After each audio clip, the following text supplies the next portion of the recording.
Oi, gente, estou aqui com vocês para começarmos o nosso curso de Física. E essa aula de hoje a gente vai começar com uma pergunta para que a gente possa, no final da aula, respondê-la. Tá? A pergunta é a seguinte: será que nós poderíamos fazer uma viagem sem nos deslocarmos? Então, com os nossos conceitos aprendidos hoje aqui, nós vamos verificar no final da aula que isso é possível. Muito bem. Primeiro conceito a ser definido: corpo extenso e ponto material. Vamos definir isso aí num visual bem interessante. Imagine aí uma ponte de extensão 600 metros, onde nós temos um garoto que vai atravessá-la. Perceba que nós vamos adotar aí aleatoriamente uma velocidade para esse garoto, por exemplo, 1 metro por segundo. Então, conforme ele vai andando, o tempo vai passando. E ao final da travessia, perceba que ele já andou 600 metros. Consequentemente, se ele anda 1 metro a cada segundo, o tempo gasto para a travessia, 600 segundos. Se pegarmos a mesma ponte e agora uma composição férrea de extensão 300 metros for atravessá-la com a mesma velocidade, de 1 metro por segundo, olha o que vai acontecer. A composição vai andando. Ao final dos 600 metros, ou seja, quando a frente dessa composição já tiver chegado na outra extremidade da ponte, nós temos já um tempo de 600 segundos. Porém, o nosso trem, a nossa composição está completamente sobre a ponte. Para isso, para completar essa travessia, ela vai ter que andar mais 300 metros. Muito bem. Se ela andou mais 300 metros, o total percorrido foi de 600 mais 300, 900 metros. Efetuando aí, então, uma travessia num espaço de 900 metros, ela vai gastar 900 segundos, 300 segundos a mais que o garoto, numa travessia de ponte de mesma extensão. Bom, como nós vimos então nos dois exemplos, o movimento do garoto, nós fizemos um equacionamento sem computar suas dimensões, porque elas são irrelevantes para o cálculo desse movimento, para o cálculo de sua velocidade, para o equacionamento desse movimento. Já no movimento do trem, nós tivemos que computar o seu tamanho, porque esse tamanho agora se torna relevante para o seu equacionamento. Então percebam que quando as dimensões de um corpo são desprezíveis com relação a todo o sistema que o envolve, essas dimensões não devem ser computadas no equacionamento de seu movimento. Esse, então, corpo é chamado ponto material. Já quando essas dimensões não podem ser desprezíveis, comparadas com o sistema que o envolve, quando comparadas com todo o equacionamento de seu movimento, esse corpo passa a ser chamado, então, corpo extenso. Percebam, então, que no nosso exemplo, o garoto era tratado, então, como um ponto material e o nosso trem tratado, então, naquele movimento como um corpo extenso. Nós vamos para uma segunda definição, que é uma definição um tanto quanto polêmica: movimento e repouso. Para isso, nós vamos ver aí um visual bastante interessante para não mais esquecer dessas definições. Olha aí, nós temos aí um ponto de ônibus onde as pessoas estão à espera do seu veículo de locomoção. Por ali está passando um táxi e dentro desse táxi nós temos o motorista e alguns passageiros. Se considerarmos que o ponto do ônibus é o referencial, ora esse táxi se aproxima, ora ele se afasta. Portanto, a sua distância até o referencial está se alterando. Consequentemente, em relação ao referencial ponto de ônibus, o táxi está em movimento. Se nós considerarmos que o referencial agora é o motorista do táxi, em relação ao motorista, um passageiro qualquer dentro do táxi mantém a mesma distância em relação ao motorista. Consequentemente, quando adotamos o motorista como referencial, qualquer passageiro do táxi está em repouso. E o ponto de ônibus agora? Perceba que a distância entre o motorista e o ponto se altera. Então, o ponto, mesmo estando fixo, para o motorista ele passa a estar em movimento. Se o referencial, então, se afasta ou se aproxima do corpo, aquele corpo está em movimento. Se o referencial se mantém a uma mesma distância do corpo, para aquele referencial o corpo está em repouso. Já definidos então movimento e repouso, nós vamos para uma outra definição, que é a definição de trajetória. Para definir a trajetória, nós vamos observar um exemplo. Observe então esse avião que está sobrevoando uma certa região, altitude constante, e nós vamos adotar aí dois observadores. O primeiro observador é o próprio piloto que está lá dentro do avião. O segundo observador é você que está aí em casa. Então veja o seguinte: quando esse avião abandona um certo corpo, esse corpo, ao perder a altitude, continua ainda se deslocando horizontalmente. E você que está aí em casa vai observar que a trajetória descrita por esse corpo abandonado é um arco de parábola. Já o piloto, ao olhar para esse corpo, todas as vezes o observará logo abaixo da aeronave. Consequentemente, estará vendo aí uma trajetória retilínea, ou seja, uma reta vertical. Bom, duas conclusões daí. Primeira, que a trajetória é então o conjunto de posições que um corpo ocupa no decorrer do tempo. E a segunda é que a trajetória depende do referencial. Para você que está em casa, uma forma de trajetória, um formato de trajetória. Para o camarada que está lá, o piloto que está dentro do avião, a trajetória já tem outro formato. Então, definida a trajetória, nós vamos, para facilitar nosso estudo, subdividir essa trajetória em partes iguais. Então, vamos ver uma trajetória subdividida. Nós temos aí, então, olha lá, uma trajetória onde nós dividimos em partes iguais, são chamados marcos quilométricos. Adotamos uma origem, que é o marco zero. À direita da origem nós temos as posições positivas e à esquerda as posições negativas. Nós temos aí dois veículos, A e B. O A está a 3 quilômetros da origem, portanto à esquerda dessa origem, e o B a 3 quilômetros da origem, portanto à direita. Observe então que as distâncias são iguais, porém o posicionamento é diferenciado, uma vez que um está à esquerda e o outro está à direita. Então nós definimos espaço como sendo a medida algébrica, porque leva em consideração o sinal, que vai desde a origem até a posição do corpo que está sendo estudado.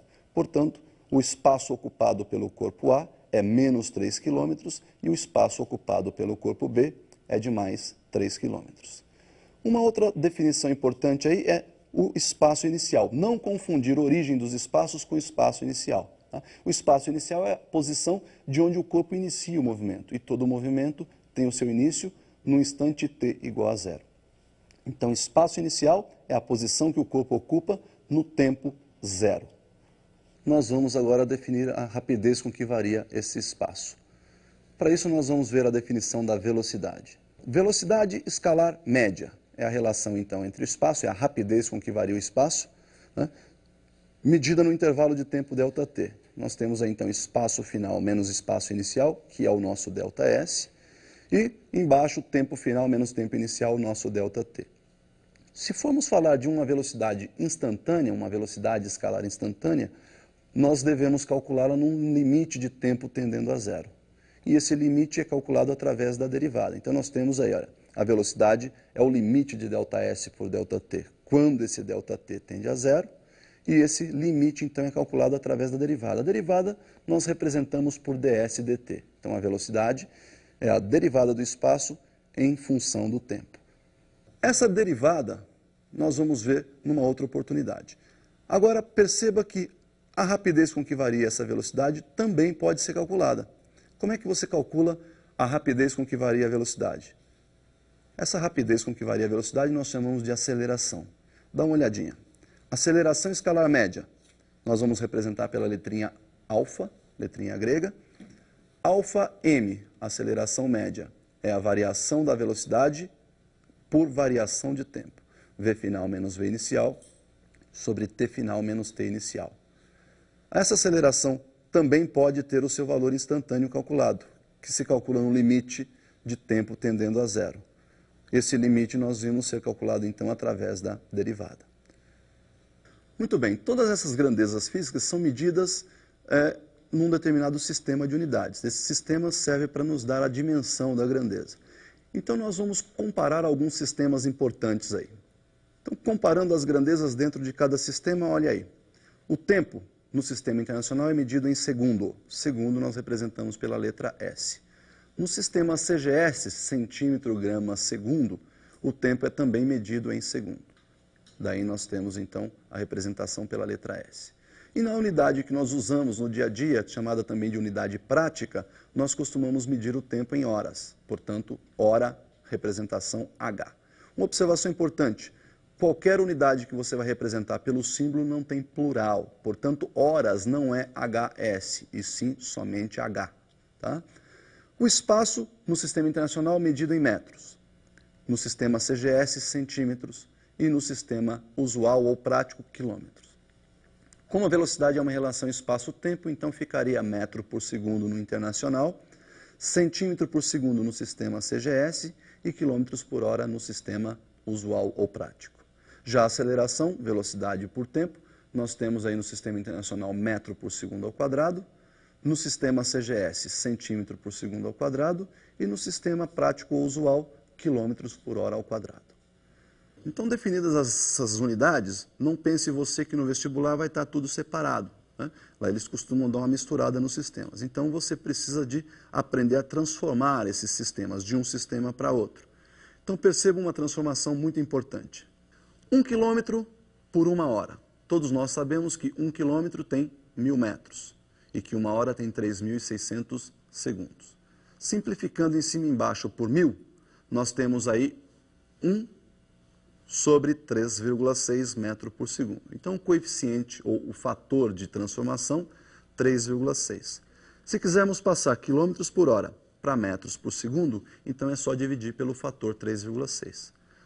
O contrário, metro por segundo para quilômetros por hora, é só multiplicar por 3,6. Muito bem, então não esqueçam dessa transformação, isso é muito importante. Então, para a gente terminar nossas definições, nós vamos somente ver aí o cálculo da derivada que nós mencionamos, tanto na velocidade quanto na aceleração. Para isso, eu escolhi uma equação de 4º grau bem simples para a gente fazer essa derivada. Então, nós temos aí x, nossa grandeza, a, b, c são os parâmetros e y é a nossa variável. Para derivar essa equação, nós temos aí duas regras bem simples. A primeira regrinha é que o expoente da nossa variável desce multiplicando o parâmetro. E a segunda regrinha é que mantém-se a variável e subtrai-se 1 do expoente. Então vamos fazer essa derivada. Olha lá, derivada de AY elevado à quarta. O 4 desce multiplicando o A, mantém o Y e subtrai 1 do expoente, portanto 4 menos 1. Segundo termo, B vezes Y. O expoente é 1, multiplica B, mantém a variável Y e subtrai 1 lá do seu expoente, 1 menos 1, que vai ser 0. E a derivada de C?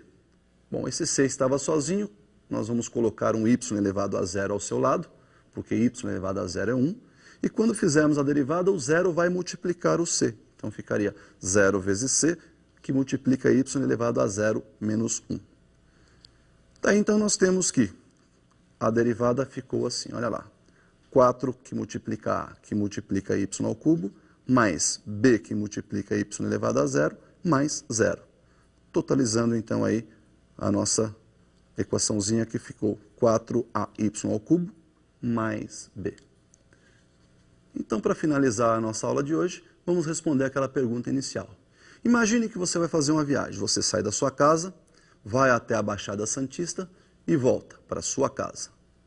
Veja que você foi e voltou. A sua posição inicial, sua casa. Sua posição final, a sua casa. Veja que o ΔS é 0. Você fez uma viagem sem se deslocar. Tá legal? Por hoje, então, é só. Até uma próxima.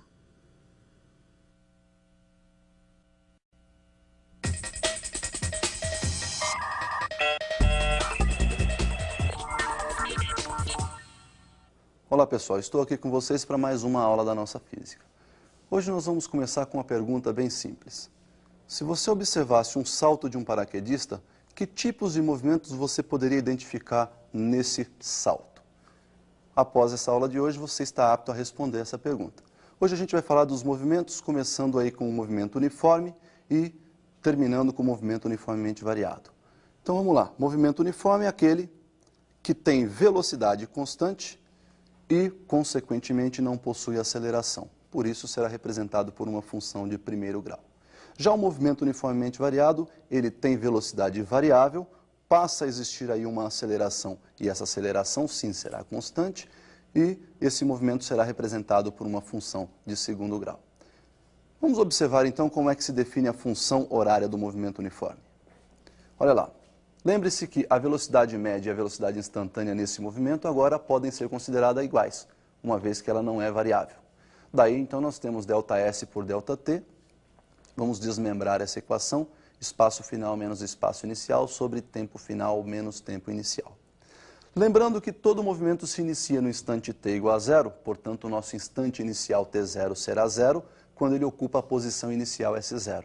Esse tempo final a gente vai chamar de t. Daí então nossa equação fica assim, olha, velocidade igual S menos S0 sobre T. Multiplicando os dois membros da equação pela mesma variável T, nós podemos aqui no segundo termo simplificar esse Tzinho. Daí então vamos ter lá VT no primeiro termo igual a S menos S0.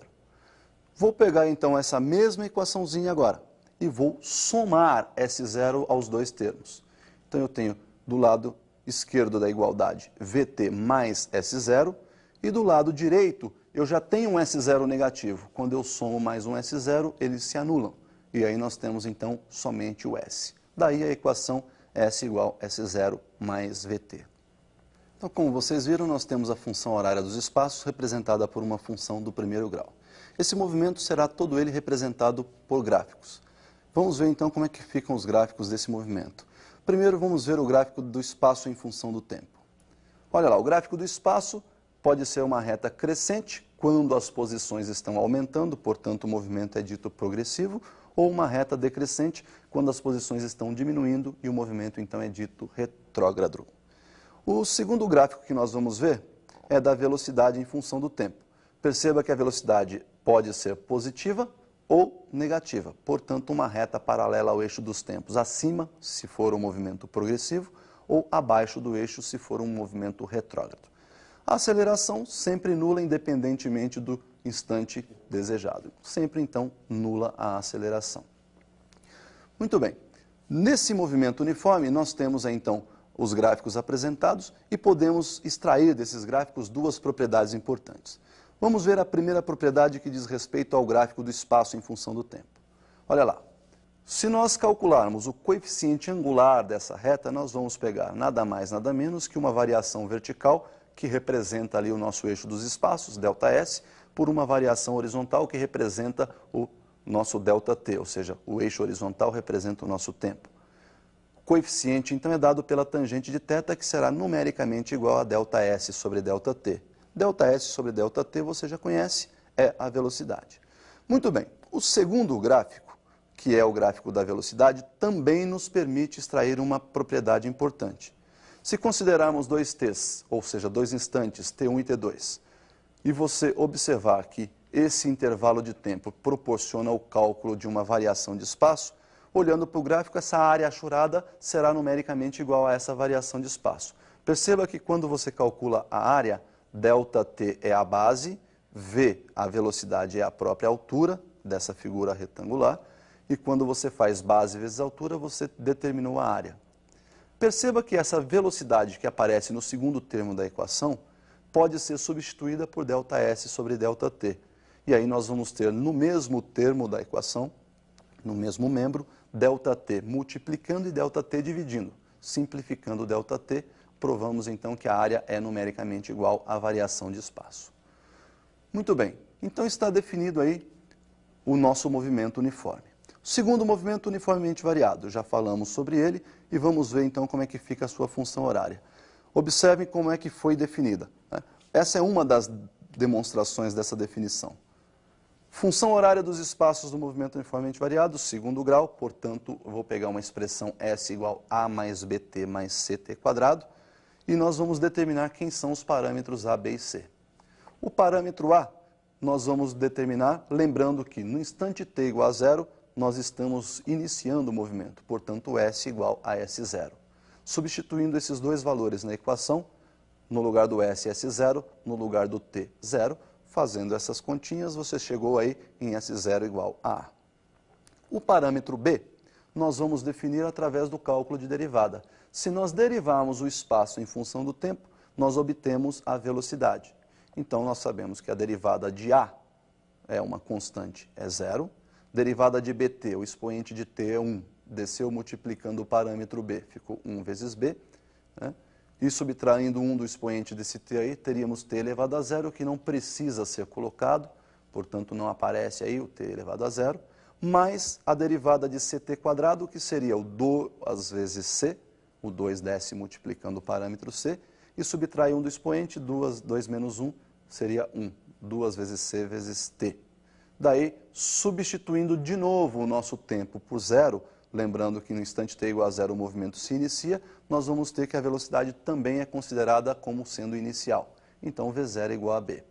Já o parâmetro c, nós vamos derivar a velocidade. Velocidade igual a b mais 2 vezes ct, derivando o b, que é uma constante zero, derivada de 2 vezes c vezes t, igual a 2 vezes c. Isolando, então, o nosso parâmetro c, vou dividir a equação, né, membro a membro por 2. 2 em cima, 2 embaixo, nós podemos simplificar, então, aí no segundo membro da equação, o 2. Temos que o c igual a aceleração sobre 2.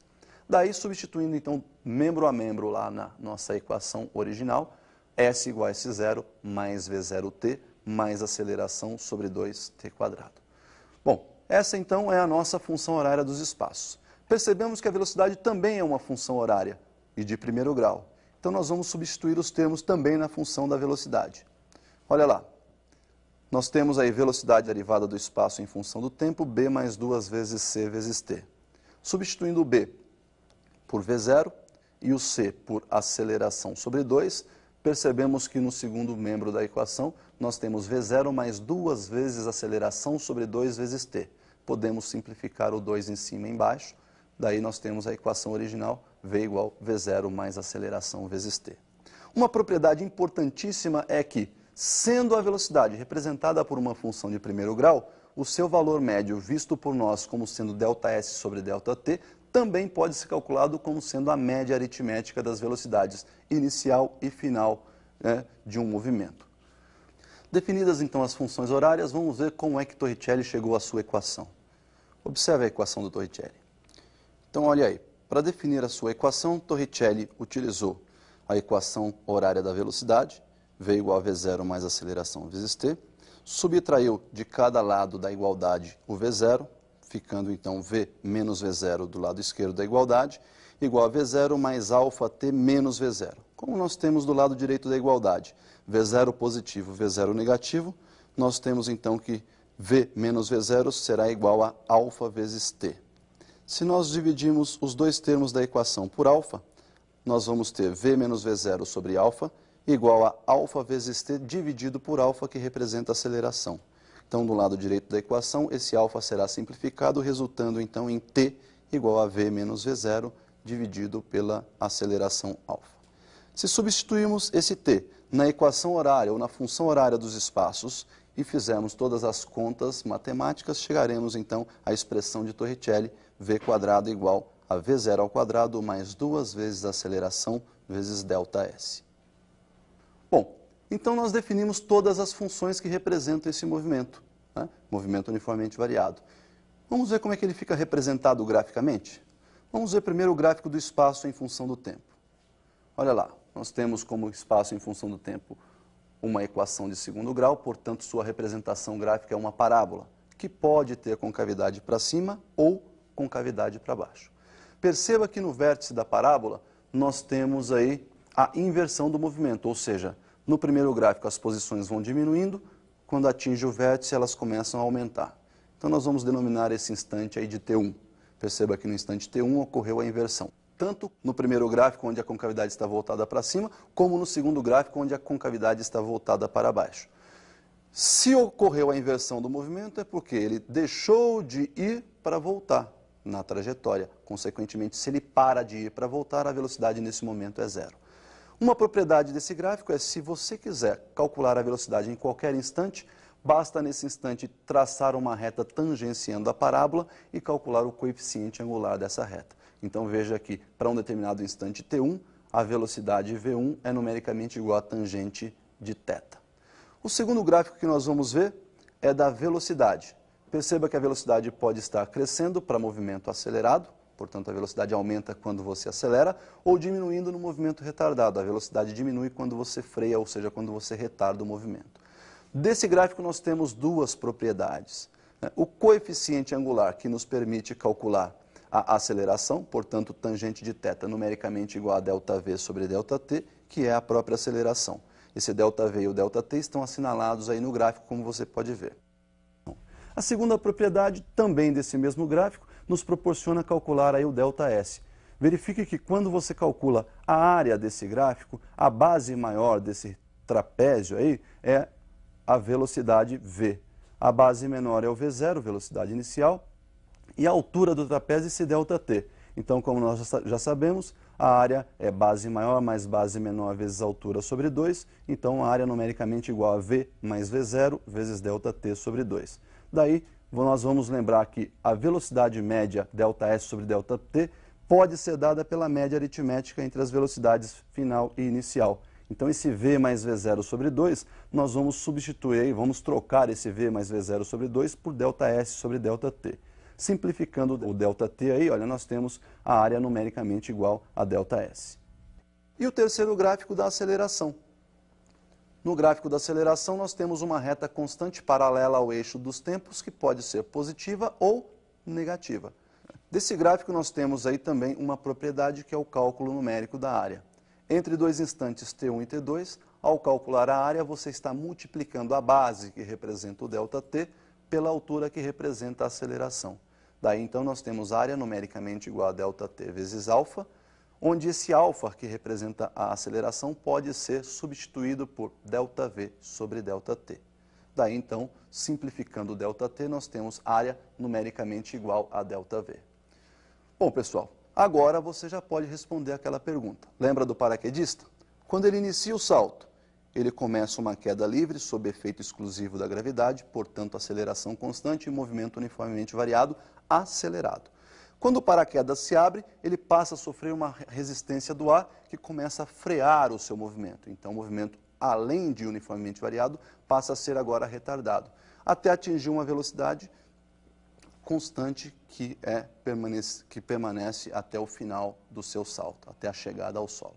Tá legal? Por hoje, então, era isso que nós tínhamos para ver sobre os movimentos. Até uma próxima.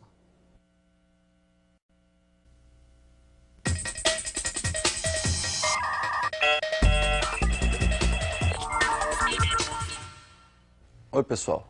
Estou aqui com vocês para mais uma das nossas aulas.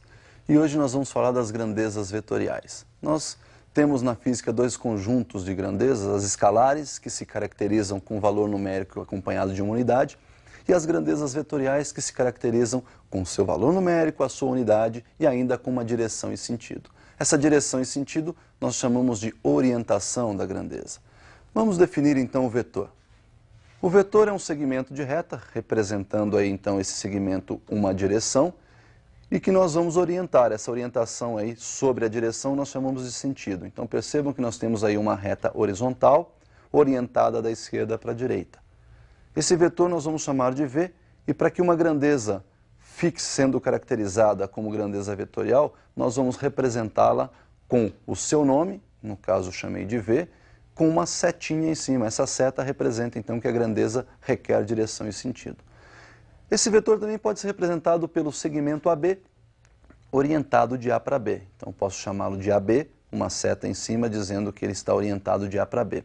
Ou ainda pode ser chamado de vetor B menos A, onde B representa a extremidade do vetor, é essa ponta da seta, e A é a origem desse vetor. Para representar o módulo, nós temos duas formas. Ou eu utilizo as barras de módulo, ou eu simplesmente elimino essa seta que vai em cima da grandeza. Então, o vetor V, dentro da barra, deve ser mantida a seta em cima, ou, se não quisermos colocar as barras de módulo, nós temos que eliminar a seta de cima. Percebam que esse nosso vetor tem 4 unidades, então o módulo ou a intensidade desse vetor é de 4 unidades. Bom, nós podemos fazer com esses vetores todas as operações que a gente faz com as grandezas escalares. Nós vamos ver algumas formas de somar vetores, nós vamos ver algumas formas de você subtrair vetores, nós vamos ver o que acontece quando você multiplica um vetor por uma grandeza escalar, tudo isso na sequência. Vamos começar com a soma de dois vetores. Regra do paralelogramo, então nós vamos somar os vetores A e B. O vetor A está inclinado de um ângulo θ em relação à horizontal, o vetor B é um vetor horizontal. E para então procedermos à regra do paralelogramo, nós vamos ligar o vetor A ao vetor B pelas origens. Então a origem de A ligada à origem de B. Vamos traçar uma paralela ao vetor A, cortando a extremidade do vetor B. E vamos traçar uma paralela ao vetor B, cortando a extremidade do vetor A. O cruzamento dessas duas paralelas nos dá a extremidade do vetor resultante, que tem a sua origem lá nas origens dos dois vetores, dos vetores A e B. Para calcular a intensidade ou o módulo desse vetor resultante, nós vamos utilizar a lei dos cossenos. Então, olha lá. resultante elevado ao quadrado em módulo, igual módulo do vetor A elevado ao quadrado, mais o módulo do vetor B elevado ao quadrado, mais o dobro do módulo do vetor A, vezes o módulo do vetor B, multiplicado ainda pelo cosseno do ângulo que está sendo formado entre os dois vetores A e B. Se extrairmos a raiz quadrada dos dois lados, nós podemos então dizer que o módulo do vetor resultante é dado pela raiz quadrada do módulo do vetor A elevado ao quadrado, mais o módulo do vetor B elevado ao quadrado, mais duas vezes o módulo do vetor A, vezes o módulo do vetor B, vezes o cosseno de θ. Bom, perceberam que lá na lei dos cossenos nós temos o cosseno de um ângulo θ, que é o ângulo formado entre os vetores. Nós temos então aí alguns casos particulares, uma vez que esse ângulo θ varia de 0 a 360 graus. Vamos observar então esses casos.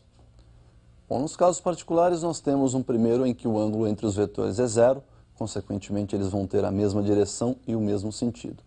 Nesse caso então, o módulo do vetor resultante é máximo e é dado pela soma dos módulos dos vetores A e B. O segundo caso é quando o ângulo é 180 graus, e nesse caso então, os vetores vão ter a mesma direção, mas sentidos opostos. E nossa resultante nesse caso então vai ser mínima, e é dada pela diferença entre os módulos dos vetores A e B. Quando o ângulo θ for 90 graus, nós temos aí então os vetores perpendiculares, e nesse caso nós vamos cair aí num teorema conhecido nosso, que é o teorema de Pitágoras, onde então o vetor resultante é a hipotenusa e os vetores A e B são os catetos desse triângulo. Nós temos que o quadrado da hipotenusa é igual à soma dos quadrados dos catetos. Então percebam que o módulo da resultante elevado ao quadrado vai ser igual ao módulo de A elevado ao quadrado mais o módulo do vetor B elevado ao quadrado. Bom, percebemos então que esses casos se aplicam à soma de dois vetores. Quando nós formos somar mais do que dois vetores? Bom, para isso nós temos uma segunda regra, que é a regra do polígono. Então vamos observar como é que fica essa regra do polígono. Nós temos aí alguns vetores, vetor A, vetor B, vetor C, o vetor D e o vetor E, cada um aí com a sua direção e o seu sentido, como aparecem na figura, e nós vamos somar aí numa ordem aleatória os vetores A, B, E e C. Para proceder então à regra do polígono, nós vamos unir todos esses vetores da seguinte forma, mantendo a mesma direção, mantendo o mesmo sentido e o mesmo módulo, a mesma intensidade, o mesmo tamanho de cada vetor. Nós vamos pegar então o primeiro vetor, que é o vetor A, primeiro vetor da soma, vamos ligar a este vetor o vetor B, que é o segundo vetor da soma, mantendo ali ligados então a extremidade do primeiro com a origem do segundo. E isso vai ser feito sucessivamente para todos os vetores na sequência da soma. Ao término da colocação desses vetores, o que nós devemos fazer? Nós devemos ligar a origem do primeiro vetor, que será a origem também do vetor resultante, com a extremidade do último vetor, que será também a extremidade do vetor resultante. E aí então está realizada a soma de todos esses vetores. Bom, percebemos então aí duas regras bastante importantes e bastante simples de serem aplicadas, né? Para a soma de vetores, nós então temos essas duas possibilidades.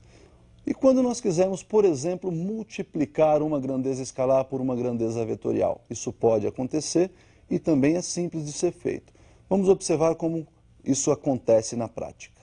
Olha lá, eu tenho uma grandeza vetorial que eu chamei de V, essa grandeza é horizontal, orientada da esquerda para a direita e de 2 unidades. Se nós multiplicarmos esse vetor V por uma grandeza escalar, o resultado disso será também uma grandeza vetorial. Então, o produto de uma grandeza escalar por uma grandeza vetorial resulta em uma grandeza vetorial que nós vamos chamar aí de x. Bom, vamos exemplificar isso aí. Se nós considerarmos que essa grandeza escalar vale 2, nós temos que a grandeza x será o dobro da v, da grandeza v. O nosso vetorzinho x é o dobro do vetor v. Daí, então, basta você somar o vetor v a ele mesmo para obter aí a extensão do vetor x. Um outro caso particular trata-se do vetor oposto. Vamos imaginar um vetor y que nós vamos multiplicar por um escalar menos 1. Quando você multiplica esse vetor y pelo escalar menos 1, você na verdade está invertendo o sentido do vetor y. Isso proporciona então uma grandeza vetorial, que eu vou chamar de z, que tem a mesma direção do vetor y, a mesma intensidade, portanto, a mesma dimensão, porém o sentido oposto. Então, só vai alterar aí o sentido do vetor. A aplicação desse vetor oposto a gente vai então fazer aí na diferença dos vetores. Quando a gente, na verdade, soma um vetor A com o vetor B, a gente usa a regra do paralelogramo, né? Se a gente, por exemplo, fizesse a soma do vetor A com o vetor oposto de B, nós estaríamos, na verdade, somando A mais menos B. Vamos ver como é que fica isso na prática. Perceba a diferença de vetores. Olha aí, nós temos o vetor A, o vetor B, com suas direções e os seus sentidos, como você vê na figura, e nós vamos somar, então, o vetor A ao vetor oposto de B. Olha, vamos inverter esse vetorzinho B, vamos ligar a origem dele na origem do A, e nós vamos fazer aquele procedimento da lei ou da regra do paralelogramo. Traçar as duas paralelas e obter aí, então, o resultante ou o vetor diferença, que eu chamei aí de vetor D. Então, percebam que o D, ou seja, o vetor D, vetor diferença, é o vetorzinho A menos o vetor B. Ou seja, é a soma do vetor A com o vetor oposto de B. Se a gente deslocar esse vetor A um pouquinho para cima, ali, olha, até que a sua origem coincida com a extremidade do vetor B, eu posso ter uma outra configuração dessa figura.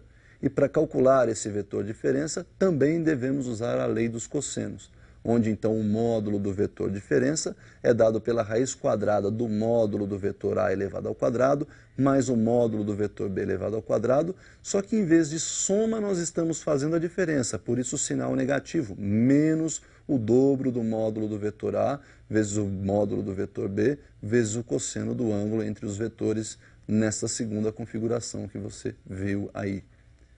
Então, pessoal, para terminar, para finalizar nossa aula de hoje, nós vamos falar da decomposição de vetores, ou das componentes retangulares de um vetor. Então, para isso, nós vamos a um visual interessante. Percebam aí, pessoal, que nós temos o vetorzinho A que aparece na sua tela. Nós vamos adotar aí duas direções para projetar esse vetor, uma horizontal, que é o vetor x, e uma vertical, que é o vetor y. E nós vamos, então, projetar esse vetor na horizontal e chamar essa projeção de AX. Vamos projetar esse vetor na vertical e vamos chamar essa projeção de AY. Perceba que se a gente deslocar esse AY um pouquinho para a direita, olha lá, até que a sua origem coincida com a extremidade do AX, nós temos um triângulo formado por A, que é o nosso vetor, que vai fazer o papel aí no triângulo de hipotenusa, temos o AX, que faz o papel de um dos catetos, e temos o AY, que seria o outro cateto. Percebam que para o ângulo θ, o AX é cateto adjacente e o nosso AY passa a ser o cateto oposto. Portanto, para determinarmos a intensidade de AX e a intensidade de AY, nós vamos usar o seno e o cosseno desse ângulo θ. Perceba que AX é o nosso cateto adjacente. Portanto, para determinar o módulo desse cateto adjacente, o módulo de AX, basta você multiplicar o módulo da hipotenusa, que é o nosso vetor A, pelo cosseno do ângulo θ. Já o AY é o nosso cateto oposto ao ângulo θ. E para determinar então o seu módulo, a sua intensidade, basta multiplicar o módulo da hipotenusa pelo seno do ângulo θ. Então daí nós temos o módulo de AY igual o módulo de A, o módulo do vetor A, multiplicado pelo seno do ângulo θ. Então, pessoal, o que nós tínhamos para ver de vetores são essas aplicações básicas que nós vamos utilizar aí ao longo do nosso curso. Por hoje é só, até uma próxima.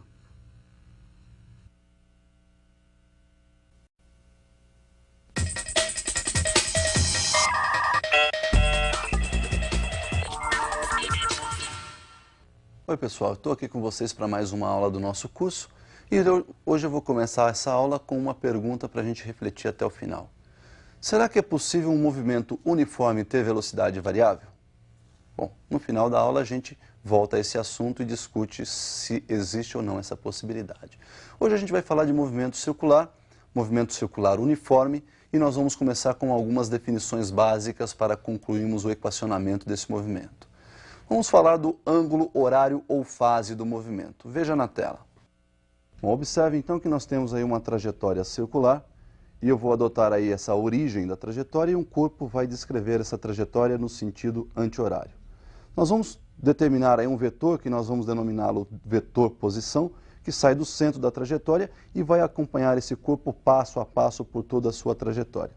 Então percebam que conforme o corpo se desloca, nós vamos ter aí na trajetória uma distância percorrida S, ele vai percorrer um espaço S, e esse vetor posição vai descrever um ângulo que nós vamos chamar de ângulo horário ou fase do movimento. Esse ângulo nós vamos chamá-lo de φ. Percebam que matematicamente esse ângulo φ pode ser calculado como sendo o arco visualizado por ele dividido pelo raio da trajetória, né? E esse ângulo φ então será expresso em radianos. Percebam então que a relação espaço, né, que é o que ele percorreu pelo raio, vai nos dar aí o ângulo ou a fase do movimento. Bom, então como nós vimos a definição do ângulo horário, nós percebemos na figura um vetor posição que vai varrendo um ângulo e essa rapidez com que esse vetor varre esse ângulo pode ser medida. Nós vamos chamar isso aí de velocidade angular. Vamos observar então como é que se define essa velocidade angular. Nós temos ali um corpo ocupando a posição 1, vou chamar essa posição de S1, e perceba que o vetor então posição já varreu um ângulo que a gente chama aí de φi, ou seja, ângulo inicial, fase inicial. Ao se deslocar no sentido anti-horário, ele vai ocupando aí a posição S2 ali, que nós vamos chamar então de posição final, e o vetor então novamente agora determina um segundo ângulo que é a fase final, φf. A variação angular então que nós vamos chamar de ΔΦ é obtida da diferença entre a fase final e a fase inicial, que dividida pelo tempo gasto no deslocamento nos dá a intensidade da velocidade angular média. Se quiséssemos calcular a velocidade angular para cada instante, também seria possível e poderíamos fazer isso aí através do cálculo do limite. É só você calcular então a velocidade angular num limite de tempo tendendo a zero. E a gente já falou sobre isso numa aulinha passada, onde o limite é calculado através do cálculo matemático denominado derivada. A unidade então da nossa velocidade angular vai ser aí radianos por segundo, tá? Que na verdade é a unidade do ângulo, que está lá em cima, ΔΦ, que a gente chamou de radianos lá atrás, e tempo, que é dado no Sistema Internacional por segundo. Então, pessoal, nós vimos aí que no movimento circular nós temos dois tipos de velocidades. A velocidade escalar, que nós chamamos de linear, que é a rapidez com que varia o espaço, e a velocidade escalar angular, que é a rapidez com que varia o ângulo. Então, nós vamos observar aí que esse movimento, além de ter essas possibilidades de calcular velocidade escalar e velocidade escalar angular e velocidade escalar linear, nós podemos ainda observar que esse movimento ele é repetitivo.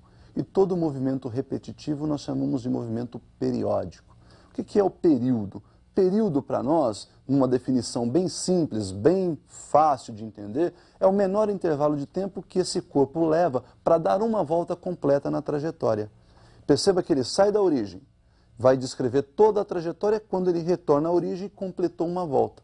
E se completou uma volta, você tem novamente a repetição das características iniciais do movimento. Consequentemente, esse tempo gasto para realizar essa uma volta nós vamos chamar de período. E com que frequência essa repetição ocorre? Então, frequência nós vamos definir. Perceba como é que fica a definição de frequência. Frequência é o número de oscilações, no nosso caso de movimento, é o número de acontecimentos, o número de voltas realizadas num certo intervalo de tempo. Então, esse n que aparece na equação representa o número de voltas e o ΔT é o tempo para que esse número de voltas aconteça. Perceba que se nós considerarmos que foi efetuada uma única volta, o tempo para que isso seja possível é de um período. Então nós podemos relacionar a frequência como sendo 1 sobre período, que nós vamos representar pela letra P maiúscula, ou seja, a frequência é o inverso do período. No Sistema Internacional, período é dado em segundos. Consequentemente, nossa frequência seria o inverso do período e nós vamos chamar então esse inverso de segundo como sendo Hertz. Então, o inverso do segundo nós vamos batizar de Hertz. Esse Hertz aí vai ser representado por Hz. Bom, uma vez definida a frequência e período, nós podemos voltar às definições de velocidade escalar linear e velocidade escalar angular. Vamos observar a definição da velocidade escalar linear. Percebam aí que a velocidade escalar linear é dada pela relação espaço-tempo, ΔS sobre ΔT. Em se tratando de uma trajetória circular, o ΔS para se percorrer uma volta completa é o próprio perímetro da circunferência, que você pode calcular como sendo o produto de 2π vezes R. O r é o raio da trajetória. E o tempo, então, para se percorrer uma volta completa é o período. Então, nós temos 2πr sobre período. Lembrando que o inverso do período também pode ser chamado frequência, nós vamos trocar o inverso do período aí por frequência, nós temos então na equação 2πr vezes f. Então nós temos aí duas possibilidades para o cálculo dessa velocidade escalar linear, 2πr sobre período e 2πr vezes a frequência. Se pensarmos em velocidade angular, em vez de relação espaço-tempo, nós temos uma relação ângulo-tempo. Portanto, ΔΦ sobre ΔT. E quando se fala de variação angular, para se dar uma volta, ele percorre um ângulo total de 360 graus, ou em radianos, 2π. Portanto, 2π radianos é o ângulo total que esse vetor posição vai varrer ao se completar uma volta. Tempo para uma volta, um período. Consequentemente, 2π sobre período caracteriza a velocidade angular. Olha que nós podemos novamente trocar aí o inverso do período por frequência, podendo então ficar a expressão da seguinte forma, 2 vezes π vezes f. Se olharmos para essas duas equações, verificamos que a diferença entre a primeira e a segunda está nesse r que aparece, que é o raio da trajetória. Então, observando aí as duas equações, nós podemos dizer que a velocidade escalar linear é igual a 2π sobre período, que corresponde à velocidade angular, vezes o raio. Então, nós poderíamos escrever uma relação entre a velocidade escalar linear e a velocidade escalar angular da seguinte forma. A velocidade escalar linear é igual ao produto da velocidade escalar angular pelo raio da trajetória. Então, percebam que nós fizemos uma relação entre o aspecto escalar e o aspecto angular para o movimento circular uniforme. Como é que ficariam, então, agora as funções horárias para esse movimento? Vamos observar, então, a função horária no aspecto linear. Observem que no aspecto linear trata-se de um movimento uniforme. Todo movimento uniforme é definido, em termos de função horária por uma função de primeiro grau, que nós já vimos lá na aula de movimentos. S igual a S0 mais VT, a famosa equação do sorvete. S igual a S0 mais VT. Perceba que se nós dividirmos todos os membros dessa equação por um mesmo número, nós não vamos alterar a igualdade. Então, nós vamos pegar essa mesma equação, S igual a S0 mais VT, e vamos dividir membro a membro pelo raio da trajetória. E aí nós vamos obter uma equação no aspecto angular. Percebam que S sobre R, S0 sobre R e V sobre R são grandezas conhecidas, são grandezas que nós definimos hoje. S sobre R é fase ou ângulo horário. S0 sobre R, nós temos aí a fase inicial, foi de onde começou o movimento. E V sobre R é a nossa velocidade angular. Então, a nossa equação ficou bem simples, olha. Φ, que é a fase final, igual a φ0, que é a fase inicial do movimento, mais o produto da velocidade angular pelo tempo, pela variável t, que é o nosso tempo aí de movimento. Bom, pessoal, para finalizar esse movimento, nós temos que lembrar que se tem velocidade linear, e essa velocidade muda a direção e sentido, portanto, ela é variável. Ela varia em direção e sentido. Então, nós temos nesse tipo de movimento uma aceleração, mesmo sendo um movimento uniforme. Vamos definir a aceleração que nós vamos denominar aceleração centrípeta. Percebam que um corpo está em movimento. Olha lá, o vetor velocidade está tangenciando, lembra que ele tem a mesma direção e o mesmo sentido do movimento. Portanto, está tangenciando a trajetória, e eu coloquei esse corpo aí em movimento. Perceba que ele saiu lá de cima e vai se deslocando aí ao longo do tempo. Para que ele possa fazer a curvatura, alguém tem que puxar esse corpo para dentro da trajetória. Caso contrário, ele vai permanecer ali em movimento horizontal. Essa força que puxa esse corpo para dentro, nós chamamos força centrípeta. Como toda força está vinculada a uma aceleração, e nós vamos ver isso depois lá nas leis de Newton, existe então uma aceleração que vai mudar a velocidade vetorial desse corpo. Essa aceleração então será denominada aceleração centrípeta. Bom, por definição, aceleração centrípeta é a relação entre o quadrado da velocidade, ou o quadrado do módulo da velocidade desse corpo, pelo raio da trajetória que ele está descrevendo nesse momento. Como nós já vimos, a velocidade escalar linear é o produto da velocidade angular pelo raio da trajetória, nós podemos substituir então lá a velocidade ao quadrado por ômega vezes r, ou seja, velocidade angular vezes o raio. Nós temos então que a aceleração centrípeta seria ômega ao quadrado vezes r ao quadrado dividido por r.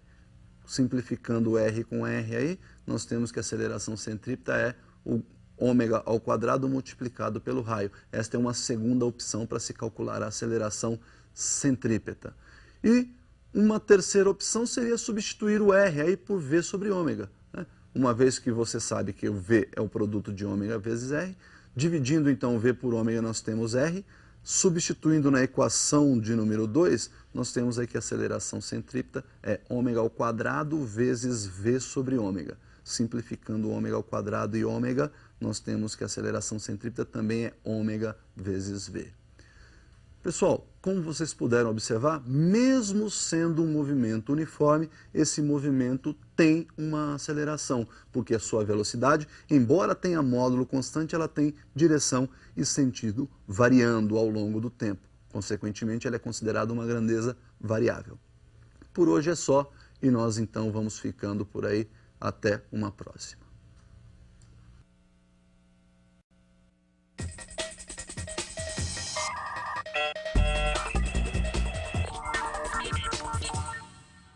Olá pessoal, estou aqui com vocês para mais uma aula da nossa física. O nosso assunto hoje é leis de Newton. Vamos começar então com aquela pergunta para que você possa refletir até o final da aula. Seria possível um corpo se deslocar livre da ação de forças? Bom, vamos saber então o que é força. Força é um agente físico capaz de alterar a velocidade vetorial de um corpo e esse conceito então vai ser utilizado nas leis de Newton. Nós vamos começar então as leis de Newton. Primeira lei diz respeito à inércia. Vamos ao enunciado dessa primeira lei. Olha lá, princípio da inércia.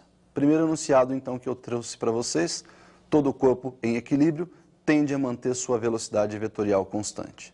E um segundo enunciado aí diz que um corpo por si só é incapaz de alterar seu estado de equilíbrio. Pelo que você pôde ver, o que quer dizer esse primeiro enunciado, né? Um corpo livre da ação de forças tende a manter sua velocidade vetorial constante. Está dizendo para você que todo corpo que está em equilíbrio, que tem força resultante igual a zero, não tem velocidade vetorial variando. Ele não muda nem a direção, nem o sentido e nem o módulo da sua velocidade. O segundo enunciado propõe o seguinte: você sozinho não consegue alterar a sua velocidade vetorial. Ou seja, se você quiser andar, você precisa interagir com algum outro corpo, no caso o chão. Para você caminhar, cada passo que você dá, você está empurrando o chão para trás. E ao empurrar o chão para trás, o chão te empurra para frente. Então aí houve uma interação, uma troca de forças. Vamos dar uma olhada nas possibilidades que nós temos para equilíbrio de forças. Dá uma olhadinha aí na força resultante zero. A força resultante pode ser zero em duas circunstâncias. Zero com velocidade vetorial igual a zero, portanto, quando o corpo está em repouso, ou força resultante igual a zero com velocidade vetorial em módulo diferente de zero, porém mantendo a mesma direção e o mesmo sentido, quando o movimento for retilíneo e uniforme. Bom, então está definida aí a sua primeira lei, ou a primeira lei de Newton. Mas nós temos mais duas, e nós vamos então definir a segunda lei, que é também conhecida como princípio fundamental da dinâmica. Vamos à segunda lei do Newton.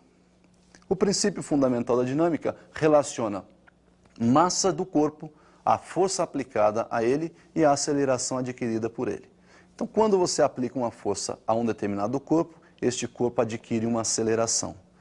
Newton propôs que o produto entre massa e aceleração te dá a força resultante aplicada a este corpo. No sistema internacional, a massa nós medimos em quilograma. A unidade de aceleração é metro por segundo ao quadrado e, consequentemente, a força terá uma unidade que é o produto entre quilograma e metro por segundo ao quadrado. Em homenagem a Newton, esse quilograma vezes metro por segundo ao quadrado será então chamado de Newton e nós representaremos pela letrinha N maiúscula. Então esta aí é a nossa segunda lei. Graficamente a gente pode representar essa expressão força igual a m vezes a através de uma reta, como já é de conhecimento de todos. Então vamos à representação gráfica e daí nós vamos tirar uma propriedade muito importante.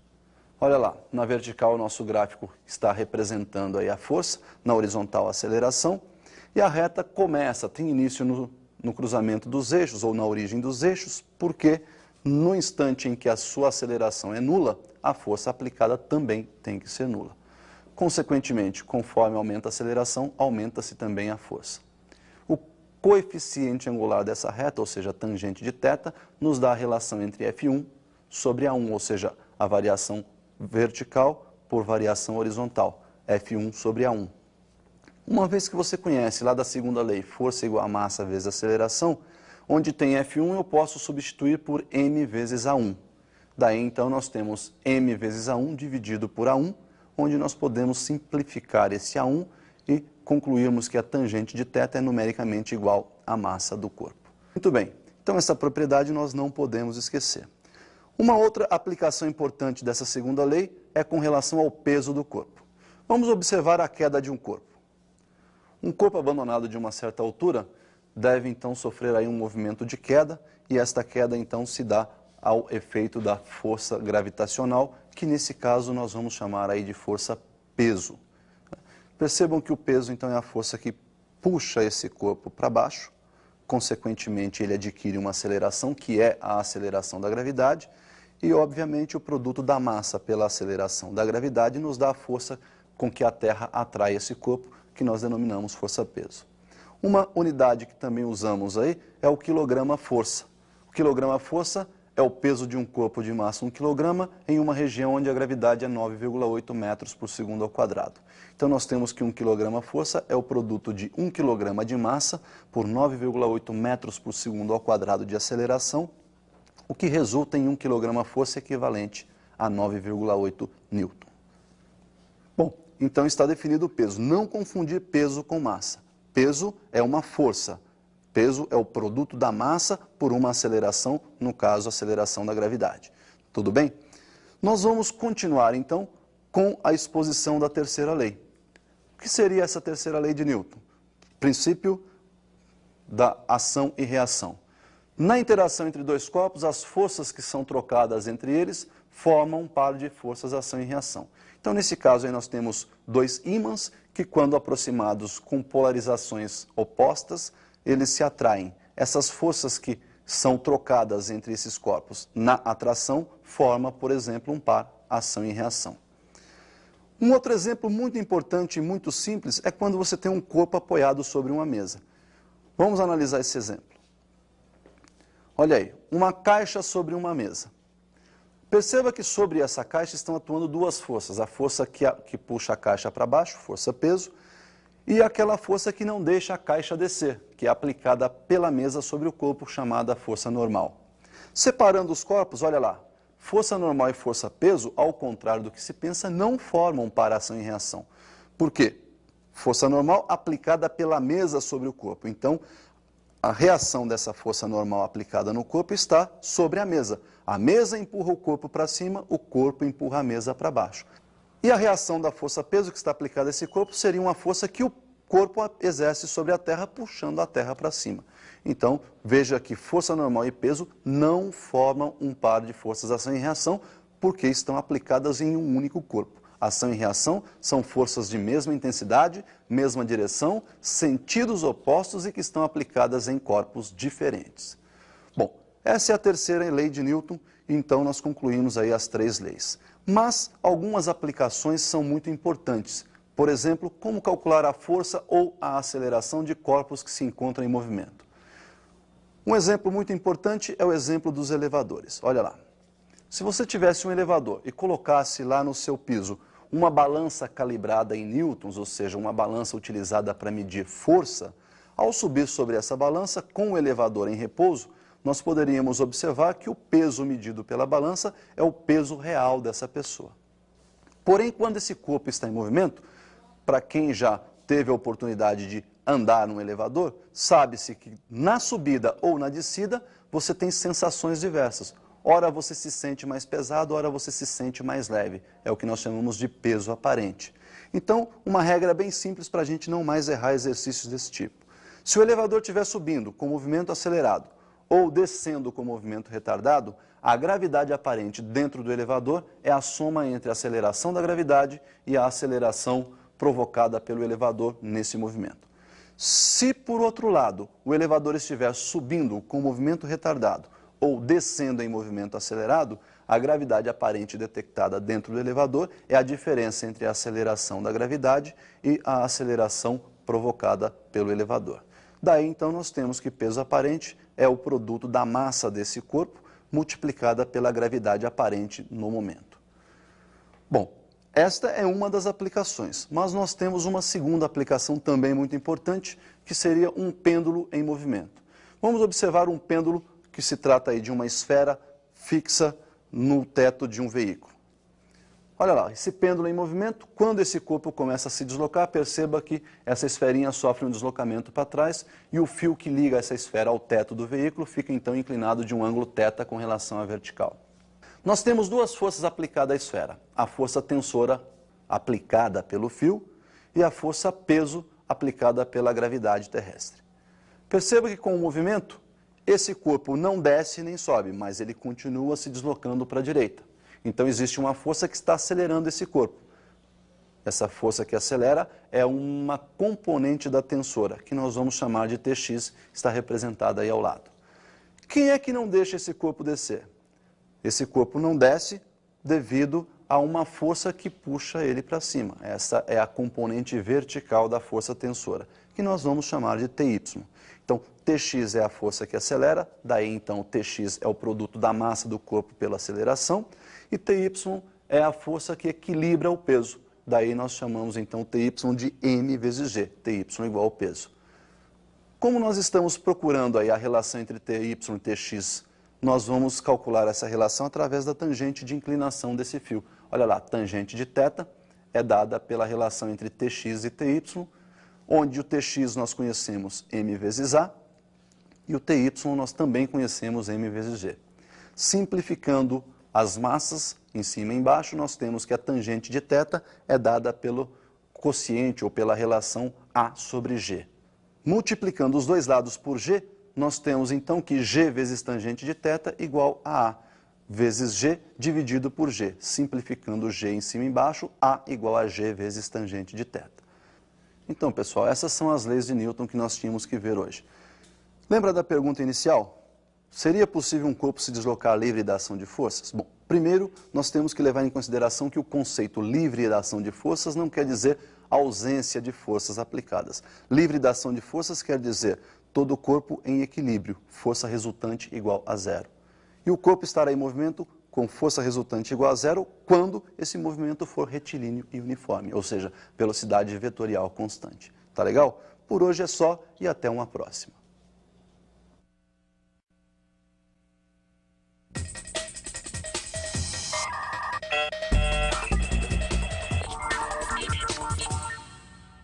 Olá pessoal, estou aqui com vocês para mais uma aula da nossa física e hoje nós vamos começar com uma pergunta para a gente refletir até o final dessa aula. A força de atrito é uma força que somente oferece resistência a um movimento ou essa força pode também ser uma força motriz, uma força que movimenta um corpo? Então até o final da aula vocês vão pensando para a gente poder chegar a uma conclusão óbvia sobre esse assunto.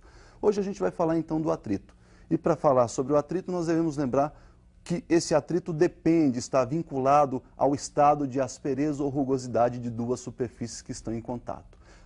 Para isso, nós vamos a um visual e você vai perceber a diferença entre o atrito na sua fase estática, na sua fase cinética e na sua fase de iminência de movimento. Olha aí, o atrito estático é aquele enquanto o corpo ainda está parado, né? Então você vai aplicar uma força F na tentativa de movimentar esse corpo, mas aquela força que está tangenciando a superfície de contato ali, que nós chamamos de atrito, vai manter esse corpo em repouso, porque ela no momento está sendo igualada à força F, ou seja, tem a mesma intensidade da força F, a mesma direção e sentido oposto. Perceba que se você for aumentando essa força F, esse atrito também vai aumentando na mesma intensidade, até que chega um momento em que ele vai atingir um valor máximo. Esse atrito estático no seu valor máximo passa a ser chamado então atrito de destaque. Percebam então que quando você atingiu o atrito de destaque, a sua força F está ainda na sua intensidade, na intensidade igual à intensidade do atrito de destaque e esse corpo está na iminência de movimento. Perceba agora que se você aumentar um pouquinho mais a força F, esse corpo começa a se deslocar. E quando ele está então em deslocamento, o atrito passa a ser chamado de atrito cinético ou atrito dinâmico. Percebam então que agora, no movimento, a força F é maior que a força de atrito. Bom, então como nós vimos, o atrito passa por 3 fases, né? Ele passa lá pela fase estática, enquanto o corpo está em repouso, depois ele chega no seu valor estático máximo, que é quando o corpo está na iminência de movimento, e por fim ele passa então a ser chamado de atrito cinético ou atrito dinâmico, quando o corpo está já em movimento. Percebam que essa relação entre os atritos, a gente pode fazer isso aí graficamente, a gente pode relacionar essas 3 etapas graficamente. Vamos observar então como é que fica tudo isso lá no gráfico. Percebam aí que no eixo vertical eu tenho a força de atrito, no eixo horizontal eu tenho a força motriz F, e percebam então que conforme eu vou aumentando a força F, nós temos um aumento também da força de atrito. Olha lá, nós temos uma reta crescente, 45 graus, porque enquanto o corpo permanece em repouso, a força motriz e a força de atrito têm as mesmas intensidades. Quando atinge o ponto máximo dessa reta crescente, nós temos lá o atrito de destaque. Consequentemente, o corpo está na iminência de movimento. Agora perceba que quando esse corpo entra em movimento, o atrito cai, o atrito cinético ou dinâmico, ele passa a ser um pouco menor que o atrito de destaque. Isso é porque conforme aumenta a velocidade, o contato entre os corpos diminui. E com essa diminuição de contato entre os corpos, diminui também o atrito. Perceba então que o atrito estático que nós vamos utilizar aí é sempre no seu valor máximo. E consequentemente, quando a gente fala de coeficiente de atrito, esse coeficiente vai ter um valor estático e um valor cinético ou dinâmico. Perceba então que o estático vai ser sempre maior, ou em algumas situações nós vamos considerar que esse atrito estático e cinético são iguais. Por isso, o coeficiente de atrito estático é maior ou igual ao coeficiente de atrito cinético. Então nós vamos observar aí que se a força F for menor que o atrito de destaque, o corpo permanece em repouso e a força F então tem a mesma intensidade da força de atrito. No momento em que essa força F passa a ser maior que a força de atrito de destaque, percebam então que o atrito passa a ser cinético e o corpo então agora entra em movimento. Bom, perceberam então que as possibilidades de atrito, nós falamos, são 2. Esse estático é sempre o valor máximo, então nós não vamos utilizar nenhum atrito estático inferior ao destaque, e sempre que o corpo estiver em movimento, o atrito passa a ser o cinético. Qual seria a relação matemática para você calcular essa força de atrito? Então nós vamos visualizar essa expressão matemática. Olha lá, a expressão matemática relaciona a força de atrito com a força normal. Portanto, a expressão matemática ficaria mais ou menos assim, olha, força de atrito igual ao coeficiente de atrito multiplicado pela força normal. Se o atrito for estático, ou atrito de destaque, nós vamos multiplicar o coeficiente estático pela força normal. Se o corpo já estiver em movimento, ou seja, se o atrito for cinético, nós vamos multiplicar o coeficiente de atrito cinético pela força normal. Bom, pessoal, essa força normal, o que vem a ser essa força normal? Bom, é simples da gente perceber. Se você tem uma superfície de contato e você vai apoiar sobre essa superfície um corpo, faça isso colocando o seu dedo ali no meio. A força que esse corpo de cima e o corpo de baixo estão aplicando no seu dedo, comprimindo o seu dedo, é a chamada força normal. É a força que esses corpos estão trocando no momento. Essa força normal tem uma característica, ela é sempre perpendicular à superfície de contato. Bom, então vamos a 2 exemplos de força normal. Olha lá, o primeiro exemplo nós temos aí um plano horizontal, né, um corpo apoiado sobre esse plano, a força motriz que nós chamamos de força F, a força de atrito no momento de destaque, estou considerando que esse corpo está inicialmente parado. Perceba então que existe a força de gravidade empurrando esse corpo para baixo, que é a força peso, e a superfície não deixa esse corpo descer, empurrando então, obviamente, esse corpo para cima. Nesse caso, a força que a superfície exerce sobre o corpo, não deixando ele descer, nós chamamos de força normal. Percebam então que nesse caso, na vertical, só existem 2 forças, a força normal e a força peso. E os seus módulos, então, são exatamente iguais, uma vez que esse corpo não está nem subindo e nem descendo. Já o exemplo número 2, percebam que nós temos um plano vertical e para você apoiar esse corpo, você tem que pressionar esse corpo sobre esse plano vertical. Olha lá, vou aplicar uma força F empurrando esse corpo contra o plano vertical, o peso está puxando esse corpo para baixo e o atrito não deixa descer, portanto o atrito está puxando esse corpo para cima. A força normal, então, obviamente, é a força trocada entre a superfície de contato. Eu empurro o corpo de encontro aí com com o plano vertical, esse plano reage empurrando esse corpo no sentido contrário. Essa força aplicada pelo plano sobre o corpo, nós chamamos então de força normal. A força normal, nesse caso, em módulo, terá a mesma intensidade ou o mesmo módulo da força F que você aplica para manter esse corpo encostado no plano vertical. Bom, então nós temos aí dois exemplos de como calcular essa força normal. Percebam que a força normal está vinculada a cada situação. Não tem um modo de se calcular a força normal. Ela vai variar conforme variam as situações. Vamos observar um outro exemplo aí que seria o plano inclinado. No plano inclinado, nós temos aí, por exemplo, esse corpo, né, já numa posição em equilíbrio, a força-peso vertical para baixo, a inclinação desse plano, ângulo θ, e percebam que essa força-peso pode ser decomposta em duas direções. Uma que tangencia esse plano inclinado, portanto é a força que vai movimentar em algum momento esse corpo para baixo, e uma força que é perpendicular a essa superfície de apoio, que é a componente normal da força-peso. Lembrando então que esses dois corpos estão em contato, existe aquela força normal. Percebam que eu chamei aí nesse caso a força normal de N, e essa força normal então está se opondo, né? Tem a mesma direção, mas sentido oposto à componente normal da força-peso. Para você desmembrar essa força-peso e calcular aí as componentes tangencial e as componentes normal, você vai usar lá o seno e o cosseno, né? Para você calcular então o cateto adjacente ao ângulo θ, que é a componente normal desse peso, Pn, é só multiplicar a hipotenusa, que é o P, pelo cosseno de θ. E para você calcular o cateto oposto, que é a componente tangencial, portanto o PT, é só multiplicar a hipotenusa, que é o P, pelo seno de θ. Bom, perceberam então aí que no plano inclinado você tem que fazer uma decomposição de vetores. Bom, mas nesse mesmo plano inclinado nós temos duas situações diferentes. O corpo pode estar em repouso e pode estar em movimento. Então vamos analisar o chamado ângulo crítico. Nós temos então o ângulo crítico de atrito quando o corpo está na iminência de movimento, portanto nós temos aí o corpo apoiado num plano, o atrito atuante aí é o atrito de destaque, então nós temos lá o PT que vai puxar esse corpo para o movimento e a força de atrito de destaque que é quem vai segurar esse corpo na posição. Percebam que o PT e a força de atrito de destaque nesse momento são exatamente iguais. Substituindo então o PT por P seno θ, como nós vimos na tela ou no visual anterior, e a força de atrito pela sua expressão matemática coeficiente vezes força normal, na igualdade P seno θ igual coeficiente vezes força normal. Uma vez que você lembrou aí que a força normal ou a componente normal aí está igualada, né, à nossa componente normal do peso, ou seja, a força normal e o peso normal têm módulos iguais, eu vou então substituir a normal por P cosseno θ. Nós temos então que P seno θ é igual ao coeficiente estático multiplicado por P cosseno θ. Perceba que o P aparece dos dois lados, dividindo a equação toda, membro a membro, por P, nós temos então que o seno de θ é igual a coeficiente, né, vezes o cosseno de θ. Nós vamos dividir os dois lados por cosseno, nós temos então que o coeficiente é seno de θ sobre cosseno θ e, consequentemente, o coeficiente aí seria a tangente do ângulo θ.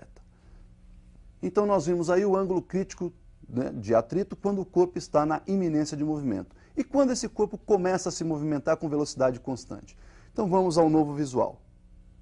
Quando a velocidade então é constante, nós temos aí o corpo em movimento, né? Essa velocidade vai manter-se constante em módulo, direção e sentido, e a nossa componente tangencial será igual ao atrito cinético aí agora, força de atrito cinético, porque ele está em movimento. Percebam então que igualando PT à força de atrito cinético, nós vamos substituir o PT por P seno novamente e a força de atrito cinética por coeficiente cinético vezes força normal. Lembrando que a força normal é igual a componente em módulo, igual a componente normal da força-peso, nós temos que P seno θ é igual ao coeficiente cinético multiplicado por P cosseno θ. Dividindo os dois lados da equação, os dois membros da equação por P, seno θ é igual a coeficiente vezes cosseno θ, daí então nós temos que o coeficiente é seno sobre cosseno e novamente o coeficiente de atrito cinético igual a tangente de θ. Perceberam então que o nosso coeficiente de atrito, né, ou o nosso ângulo crítico de atrito, seja ele na hora em que o corpo está na iminência de movimento, ou seja ele quando o corpo está em movimento uniforme, será sempre dado pela tangente do ângulo de inclinação do nosso plano inclinado. Bom, lembra da perguntinha inicial? Se nós podemos então agora, depois de tudo isso esclarecido, responder aquela pergunta. Olha lá. Será que a força de atrito é simplesmente uma força de resistência, que oferece resistência ao movimento, ou será que ela pode ser uma força motriz? Lembra assim, olha, se você colocar uma caixa sobre a carroceria de um caminhão, e esse caminhão começar a deslocar-se lentamente, quem é que está empurrando essa caixa junto com o movimento? É exatamente o atrito existente entre a caixa e a carroceria do caminhão. Portanto, nesse momento, o atrito é quem está empurrando essa caixa. Consequentemente, o atrito também pode atuar como uma força motriz. Por hoje, então, é só. Até uma próxima.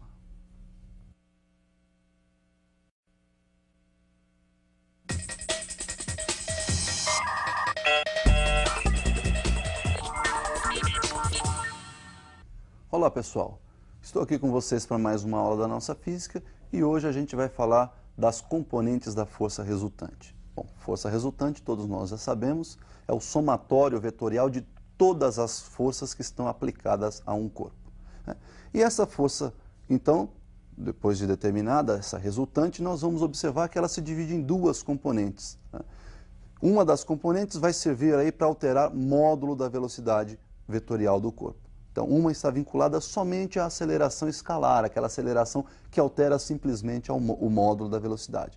E uma outra componente vai estar vinculada à alteração da direção e do sentido dessa velocidade vetorial. Então, uma outra componente que vai estar se preocupando mais com a direção e sentido da velocidade vetorial. Para isso, então, nós vamos fazer um estudo separado aí de uma das componentes, que nós vamos chamar aí de componente tangencial, e uma segunda componente que nós vamos chamar de componente centrípeta. Bom, antes de fazermos esse estudo separado aí das duas componentes, vamos observar como ficaria então o movimento que se compõe de todas as componentes, ou seja, da componente tangencial e da componente centrípeta da força resultante. Dá uma olhada no visual. Nós temos aí força resultante, então, em uma partícula que se desloca em uma trajetória curva. Então, percebam o seguinte, supondo que essa velocidade vetorial está variando em módulo, direção e sentido, nós temos aí as duas componentes da força resultante presentes. A componente tangencial é aquela que vai alterar exclusivamente o módulo da velocidade, por isso mesmo é que ela tem a mesma direção da velocidade, ela não se preocupa com a direção, ela se preocupa somente com o módulo da velocidade do móvel. E a componente centrípeta que está vinculada, então, à alteração da direção e do sentido. Esta, sim, se preocupa com a direção e o sentido desse corpo, ou da velocidade vetorial desse corpo. Bom, já sabemos, então, fazer essa soma vetorial. Regrinha do paralelogramo, nós temos, então, que a resultante é a soma das componentes tangencial mais centrípeta. Essa é uma soma vetorial que nós resolvemos através do teorema de Pitágoras. Então, lembrando ali, as componentes tangencial, centrípeta e a resultante formam em um triângulo, esse triângulo é retângulo, onde a resultante é a hipotenusa e as duas componentes tangencial e centrípeta são os dois catetos. Então, nós podemos calcular da seguinte forma, a hipotenusa elevada ao quadrado é igual à soma dos quadrados dos catetos. Temos lá, então, a resultante em módulo elevado ao quadrado igual a tangencial em módulo elevado ao quadrado mais a centrípeta em módulo elevado ao quadrado. Então, nós podemos observar que nesse movimento aí do exemplo, nós temos a força composta pelas duas componentes, a componente tangencial e a componente centrípeta. Então, nós vamos ter ali um movimento curvo, faz uma curvatura, porque está alterando direção e sentido da velocidade, e um movimento não uniforme, porque tem módulo variável aí para a nossa velocidade. Vamos analisar separadamente, então, agora. Força tangencial. Dá uma olhadinha no visual para a gente definir essa força tangencial. A componente tangencial, está lá, o próprio nome já diz, ela é tangente à trajetória, portanto, tem a mesma direção da velocidade, tá certo? E pode ser calculada pela expressão da segunda lei de Newton, força igual a massa vezes aceleração. Então, veja bem, o módulo da força tangencial é dada pelo produto da massa pelo módulo da aceleração tangencial. Se essa aceleração tangencial se preocupa exclusivamente com a variação do módulo da velocidade, nós podemos dizer que o módulo da tangencial é exatamente igual ao módulo da aceleração escalar. Portanto, eu posso então dizer que a força tangencial também pode ser calculada como sendo a massa multiplicada pelo módulo da aceleração escalar. Então, pessoal, como nós vimos lá, a componente tangencial, ela tem a direção tangente, vimos como calcular o seu módulo e falta definir agora seu sentido, né? Toda grandeza vetorial tem módulo, direção e sentido. Então vamos ver como é que fica o sentido dessa componente tangencial. Dê uma olhada no visual. Então percebam aí que o sentido pode ser o mesmo da velocidade ou oposto ao da velocidade. Primeiro analisando o mesmo sentido da velocidade. Quando é que a força está no mesmo sentido da velocidade? Ela está no mesmo sentido quando ela está empurrando o corpo na direção e no sentido do movimento, ou seja, está ajudando esse corpo a se movimentar mais rapidamente. Ela está aumentando a intensidade da velocidade. Nesse caso, então, essa componente tangencial está acelerando o corpo. Então, esse movimento é dito acelerado. Por outro lado, se nós invertermos o sentido dessa componente tangencial, em vez de, então, agora empurrar esse corpo, ajudar o corpo no movimento, ela vai dar uma segurada nesse corpo. Vai diminuir a intensidade da velocidade, vai retardar o movimento. Então, o movimento passa a ser chamado de movimento retardado. Então, percebam que quando ela está no sentido oposto da velocidade, ela dá uma freada no corpo, então ela retarda o movimento desse corpo e o movimento é dito, então, retardado. Bom, então nós visualizamos aí a definição, vimos como calcular módulo, vimos a direção e o sentido da componente tangencial. Bom, componente tangencial então está definida.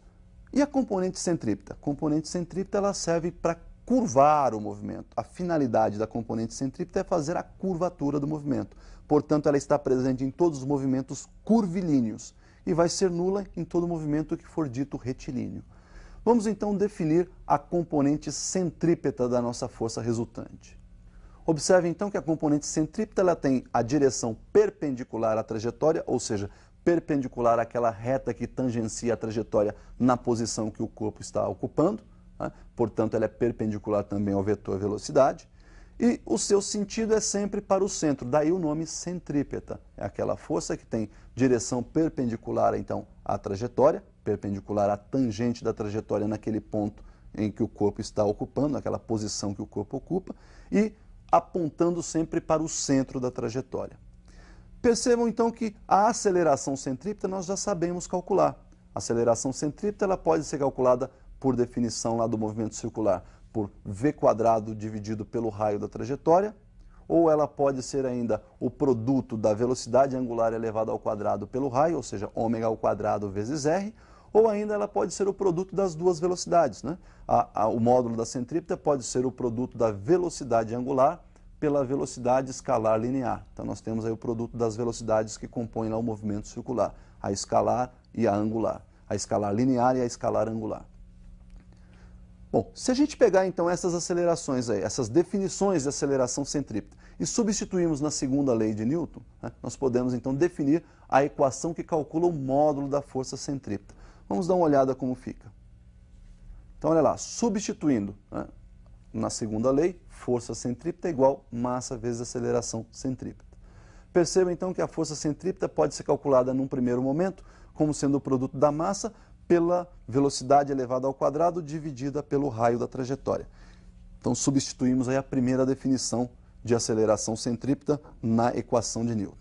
Uma segunda opção seria substituir lá a definição 2, né? Aquela ω² vezes r. Substituindo então ω² vezes r lá na aceleração centrípeta, força centrípeta então ficaria em módulo igual ao produto da massa pelo quadrado da velocidade escalar angular e ainda multiplicada pelo raio da trajetória. E num terceiro momento a gente pode calcular da seguinte forma ainda essa força centrípeta. Olha lá, o módulo da força centrípeta pode ser dada pelo produto da massa, né, multiplicada aí pela velocidade escalar angular e ainda multiplicada pela velocidade escalar linear. Então ficaria o módulo da centrípeta igual a m vezes ω vezes v. Bom, então nós vimos aí três formas para calcular o módulo da força centrípeta. Então já sabemos como calcular o seu módulo. A sua direção é sempre perpendicular à trajetória, portanto, também já definimos a sua direção, né? E o seu sentido, o próprio nome já diz, centrípeta, sempre para o centro da trajetória. Nós temos aí várias aplicações práticas para isso, né? Vamos a uma aplicação bem conhecida nossa, que é aquela do globo da morte que nós temos lá nos circos, né? aquela atração principal do circo, que é aquele camarada andando dentro de um globo, uma esfera, né, feita em grade, vazada, para que você possa visualizar lá dentro um malucão lá andando com a moto de cabeça para baixo, vai e vem e assim por diante. Então vamos analisar o que acontece no globo da morte. Então nós temos aí no globo da morte o corpo, né, por exemplo, na subida. Olha lá, vamos pegar esse motoqueiro quando ele estiver começando a subir. Quando ele começa a subir, nós temos aí a aplicação de algumas forças. Bom, primeiro, força-peso é a força aplicada pelo centro de gravidade da Terra sobre esse conjunto, né, conjunto que nós vamos chamar de conjunto motoqueiro mais a sua motocicleta. Então, no conjunto motoqueiro mais motocicleta, nós temos a força-peso. Essa força é vertical para baixo. Consequentemente, se você analisar durante a subida, essa força está tangenciando a trajetória. Então, a força-peso, nesse momento, vai fazer o papel da componente tangencial das forças. Perceba que durante a subida, ela tem aí essa força tangenciando com o objetivo, aí, inclusive, de dar uma diminuída na velocidade. Ele está subindo e a força está puxando contra o movimento. Então, essa força é uma força tangencial com a finalidade de reduzir o módulo da velocidade, diminuir o módulo da velocidade. Em contrapartida, essa moto está apoiada nessa esfera, nesse globo. Consequentemente, ela empurra esse globo para fora, tentando sair, e esse globo empurra essa moto, esse conjunto, para dentro. Consequentemente, nós temos aí, então, uma componente normal que faz o papel aí de resultante centrípeta. Somando vetorialmente a centrípeta com a componente tangencial, nós temos a resultante das forças que atuam nesse corpo. Então percebam que aí no globo da morte nós temos a aplicação das componentes centrípeta e tangencial, ou seja, nós podemos visualizar essas duas componentes claramente. Pessoal, vamos analisar rapidamente alguns movimentos mais importantes? Então, deem uma olhada no visual. Nós temos aí um movimento que é dito retilíneo e uniforme. Retilíneo não muda a direção e sentido, portanto não tem componente centrípeta. Uniforme não muda módulo da velocidade, portanto não tem componente tangencial. Lá no movimento retilíneo uniformemente variado, bom, por ser variado altera módulo da velocidade, então agora eu tenho uma componente tangencial, mas não tem centrípeta, porque ele continua sendo retilíneo. Movimento circular uniforme, por ser circular alterou direção e sentido, e consequentemente eu tenho aí a componente centrípeta. Mas por ser uniforme não tem alteração no módulo da velocidade e, portanto, nós não temos a componente tangencial. Já no movimento circular uniformemente variado, existem as duas componentes, uma vez que por ser circular altera a direção e sentido e por ser variado altera o módulo da velocidade. Então, pessoal, nós definimos aí as componentes e está finalizada então aí essa nossa aula de hoje. Por hoje é só e até a próxima.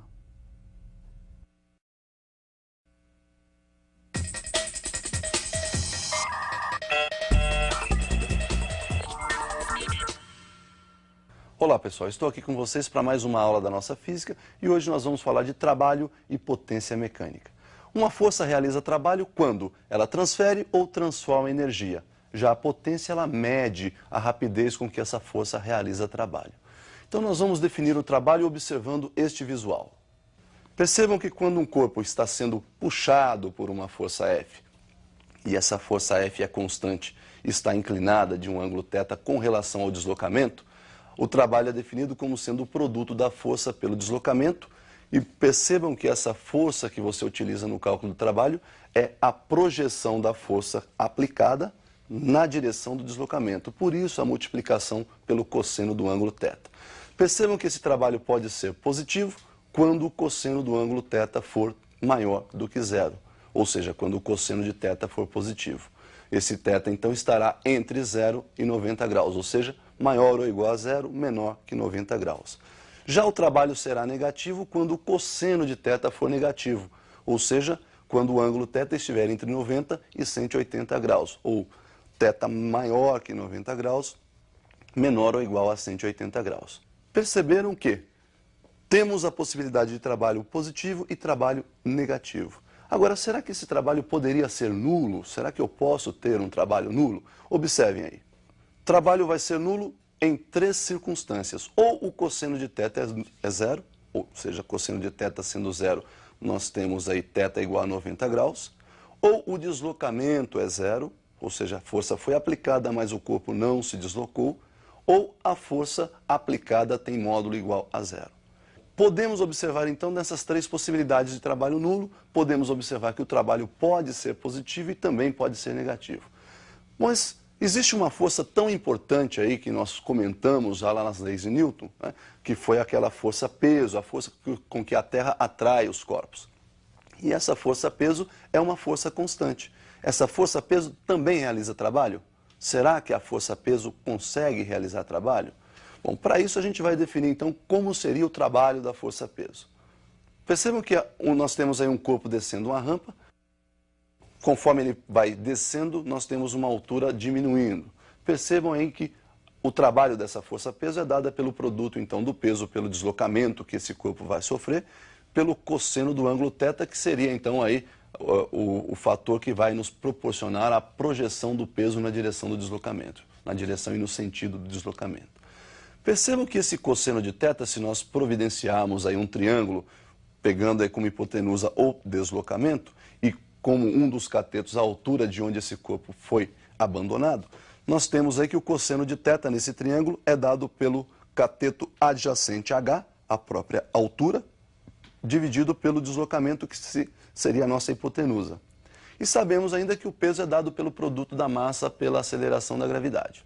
Percebendo que a partir dessas duas definições nós podemos fazer uma associação e juntá-las. Então dê uma olhada como é que fica a definição do trabalho do peso. Deslocamento nós então vamos determinar a partir do cosseno, né? Nós vamos observar que o deslocamento é dado pela relação entre altura e cosseno de θ e substituindo então tudo isso naquela equaçãozinha primeira, peso vezes deslocamento vezes cosseno, nós temos que o trabalho então é dado por peso mg, massa vezes a gravidade, o deslocamento aí é h sobre cosseno e multiplicado ainda pelo cosseno de θ. Então nós temos que o trabalho do peso é mg vezes h sobre cosseno θ multiplicado ainda por cosseno θ. Simplificando o cosseno θ, nós observamos que o trabalho do peso é dado pelo produto da massa, pelo módulo da aceleração da gravidade e ainda pela altura de onde o corpo foi abandonado. Então percebam vocês que o peso, o trabalho da força-peso, confirma aquilo que eu disse. Quando a força é constante, o trabalho independe da sua trajetória. Bom, será que esse trabalho do peso também pode ter o sinal positivo e também pode ter sinal negativo? Bom, vamos observar então como isso acontece. Observe então que o trabalho da força-peso vai ser positivo quando o corpo estiver descendo, ou seja, na descida nós temos uma aceleração da gravidade a favor do movimento. O movimento então é acelerado e, portanto, o trabalho positivo. Então nós teríamos o trabalho do peso m vezes g vezes h. Já na subida, o que nós vamos ter? Trabalho negativo, porque na subida a aceleração agora está contra o movimento e, portanto, ela é negativa. Daí nós temos então o trabalho da força-peso como sendo menos m vezes g vezes h. Então, pessoal, nós vimos que o trabalho da força-peso pode ser calculado pelo produto mgh e também pode ser positivo ou negativo. Perceba que quando nós tivermos mais do que uma força atuando num corpo, ou seja, várias outras forças também atuando nesse corpo, nós podemos calcular o trabalho da força resultante. Ou seja, o trabalho de todas as forças que estão aplicadas no corpo pode ser calculado através de um teorema denominado teorema da energia cinética. Vamos observar como é que seria então a demonstração do teorema da energia cinética. Então nós temos aí um corpo inicialmente com velocidade v0, sofrendo a ação de uma força F e vai se deslocar aí ao longo desse plano.